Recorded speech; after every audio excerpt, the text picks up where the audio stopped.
एक बार की बात है, बसीरपुर गांव में एक आदमी रहता था। उसका नाम राजेश था। वह अपने बीवी बच्चों के साथ एक छोटे से घर में रहता था। राजेश बहुत ही मेहनती था। वह खेतों में हल चलाकर खेती करता था। इस बार उसकी खेती बहुत ही अच्छी हुई थी। भाग्यवान, इस बार खेती बहुत ही अच्छा हुई है। इस बार हम लोगों को भूखा नहीं मरना पड़ेगा।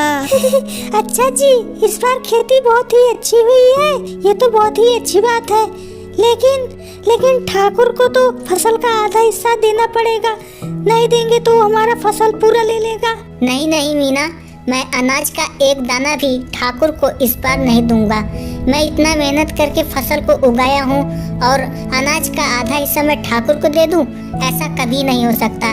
कुछ भी हो जाए, मैं ठाकुर को इस बार अनाज का एक दाना भी नहीं दूंगा। गांव में ठाकुर का राज चलता था। ठाकुर गांव के सभी लोगों से अनाज का आधा हिस्सा लेता था। जो व्यक्ति अनाज देने से इनकार करता था, ठाकुर उसकी जमीन हड़प लेता था। इसलिए ठाकुर के डर से सभी लोग अनाज का आधा हिस्सा ठाकुर को देते थे। ठाकुर साहब, इस बार मैं अनाज आपको नहीं दूंगा। मैं दिन रात मेहनत करके इस फसल को उगाया है और अनाज का आधा हिस्सा आपको दूं? बिल्कुल नहीं, मैं नहीं दूंगा आपको अनाज। अच्छा, तुम्हारी इतनी हिम्मत, तुम मुझे अनाज देने से इनकार कर रहे हो। इसका अंजाम तुम जानते नहीं। क्या तुम मुझे अनाज नहीं दोगे? नहीं ठाकुर साहब, हम अनाज नहीं देबे। ये हमार मेहनत का फल है, हम ना देब अनाज। अनाज नहीं दोगे तो फिर ये लो। राजेश के अनाज का आधा हिस्सा न देने पर ठाकुर ने राजेश को जान से मार देता है और गांव वालों से कहता है, गांव वालों सुनो, जो कोई भी अनाज देने से इनकार करेगा उसका भी यही हाल होगा। और हाँ, राजेश की बीवी बच्चों का हुक्का पानी गांव से बंद। जो कोई भी उसका मदद करेगा उसका भी हुक्का पानी बंद हो जाएगा। इसलिए राजेश के बीवी बच्चों का कोई भी इंसान मदद नहीं करेगा। राजेश के मरने के बाद गांव वालों ने ठाकुर के कहने पर राजेश की पत्नी सीमा और उसका बेटा राजू दोनों का हुक्का पानी बंद करके गांव से बाहर कर दिया। सीमा अपने बेटे राजू को लेकर गांव से बाहर चली जाती है और एक पेड़ के नीचे जाकर बैठ जाती है। इसी तरह 3 दिन बीत जाते हैं। 3 दिन से भूखा राजू अपनी माँ से कहता है, माँ, मुझे बहुत जोर भूख लगी है। मुझे खाना है। माँ, मुझे भूख लगी है। बेटा, तुम्हें भूख लगी है?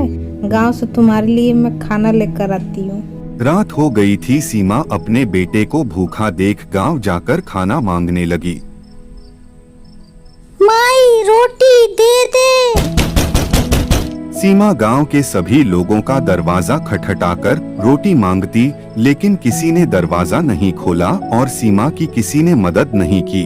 सीमा गांव में कुछ देर इधर उधर भटक रही थी। तभी अचानक तेजी से बारिश होने लगी और सीमा एक झोपड़ी के नीचे छिप गई। वहां पेड़ के नीचे राजू बेचारा भूख से तड़प रहा था। राजू बारिश में भीगता रहा और अचानक आकाश से बिजली गिरी और राजू की मृत्यु हो गई।